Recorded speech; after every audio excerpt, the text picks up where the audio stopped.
Alright, we're working on this 2013 Dodge Dart. We're going to be replacing the front brake pads on here. And go ahead and show you the pads I got. Okay, so we're using these Bosch pads, and they're the same no matter which way you orient them. And we've got some hardware here, pieces. So let's go ahead and get the rear wheels chalked. Okay, besides having a jack, just some tools you're going to need. Got a, I believe it's a 6-inch C-clamp. We've got a flat screwdriver. I've got a 14 millimeter. I've got a big extended ratchet. Using a 3/4 for the lugs. You're going to need a torque wrench. And we've got some white lithium and some silicone paste. Medium Loctite, and you may need a syringe to take out some excess brake fluid. Okay, before we lift it, I've got my 3/4. I'm going to go through and start breaking these loose.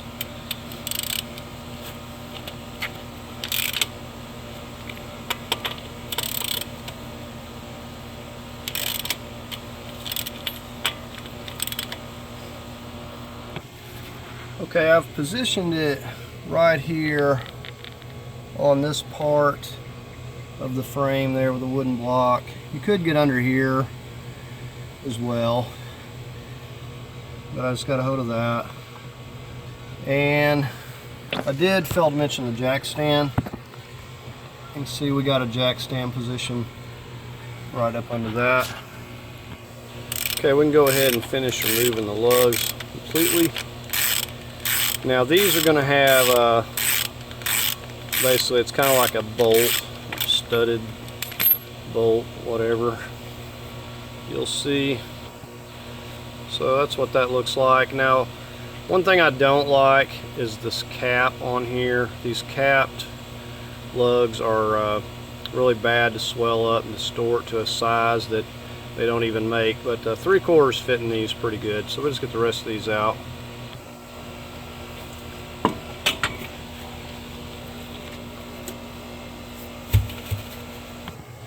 Okay, now we're going to get on our caliper and start removing that. First thing, we're going to get on this 14 up here.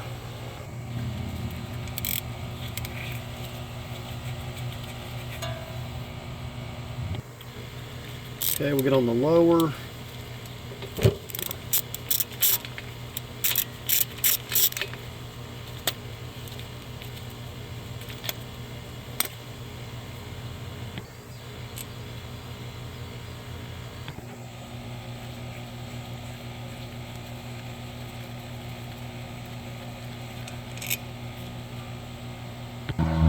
Okay, we're going to take our flat screwdriver and just come in here and push back against that rotor.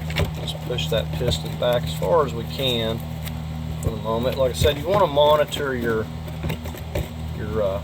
tank up there, make sure that it's not going to try to overflow. I'll show you that mine is fine. Okay, and you can see with taking some pressure and pushing that piston back, it makes this really easy. We can just lift that up, just set it right up on top for a moment.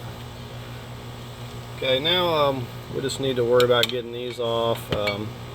These should come off fairly easy. Get a look at the thickness. You know, we've probably got about 1/8 of an inch at the bottom there, maybe slightly more at the top.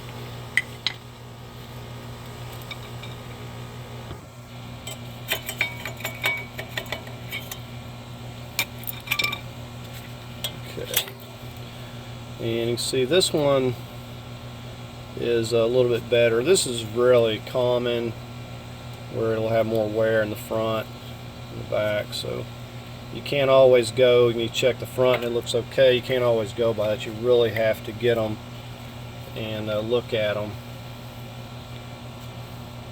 So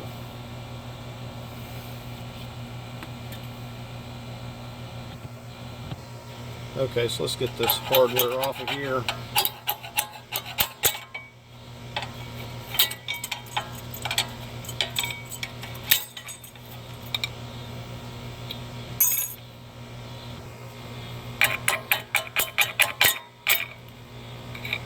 I really try to always buy a kit that has the hardware. I don't like to reuse this if I don't have to. I mean, it looks okay.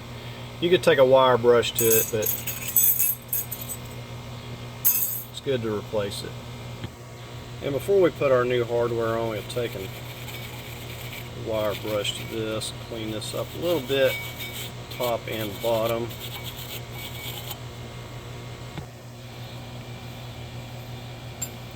So we'll just snap that.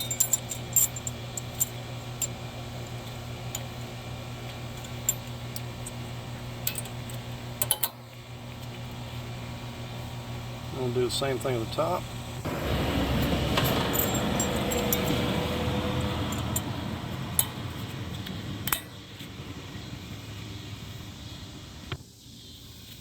Okay, so you're just going to pop this right here off, check it for grease, and we'll take and clean it up. We'll take some of our silicone paste.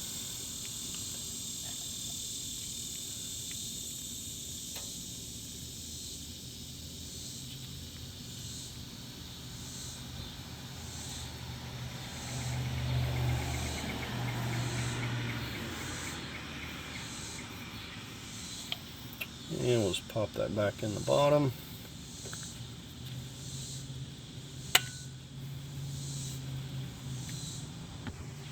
Okay, we'll just do the same thing up here. This one looks a little different.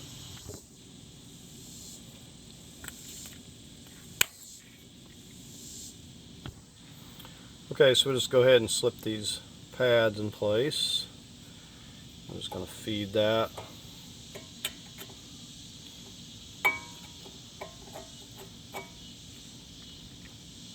And we'll get our one on the back. And when you get your new pads, let me get you a comparison. I said, even though it may not be wore completely down, you can see the difference in what your new one's going to look like.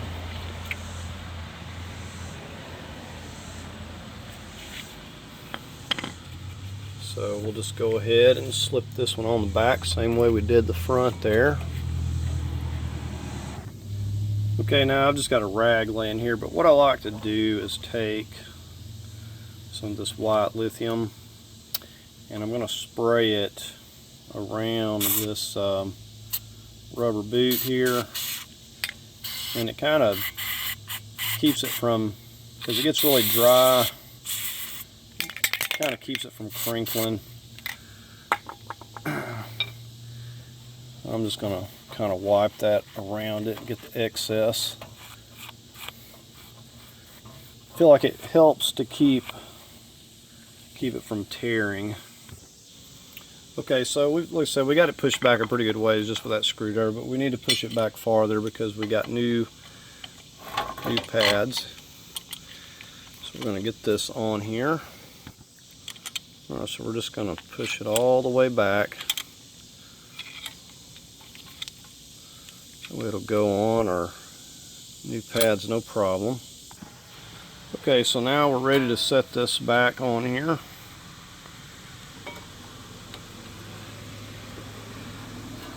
You got to push your little slide pins in because it'll try to hang up on them, and the flats are going to go where they hit on this part of this caliper. And just to show you up here, I wasn't worried with this. See, it was not up to the top, so no issues, but we did monitor it.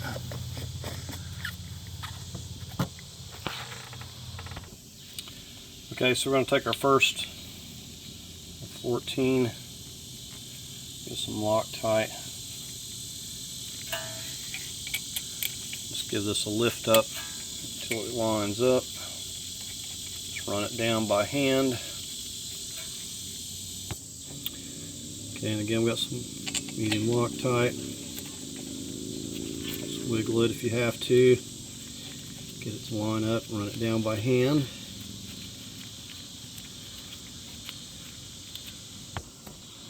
Finish snugging them down a little bit, top and bottom.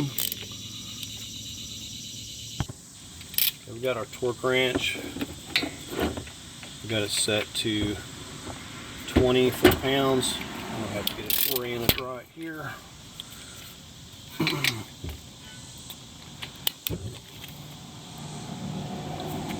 So 20 foot-pounds. We'll get the lower.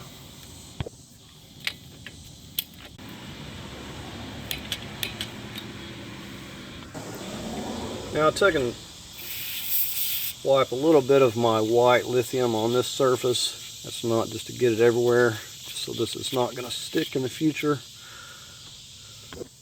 Okay, let's go ahead and get our wheel back on.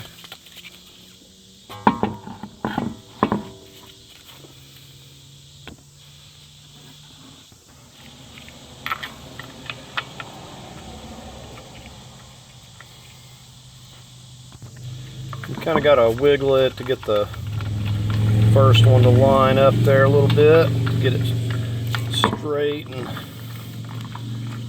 into alignment. Now I don't think I'd mention it, but I only use ceramic brake pads,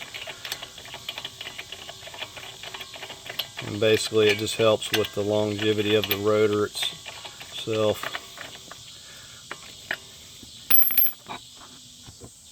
Okay, so we've just gone through and snug these down, and we'll just finish torquing them when we get the jack stand out and get it lowered. Okay, so I'm going to go 100 foot-pounds on these.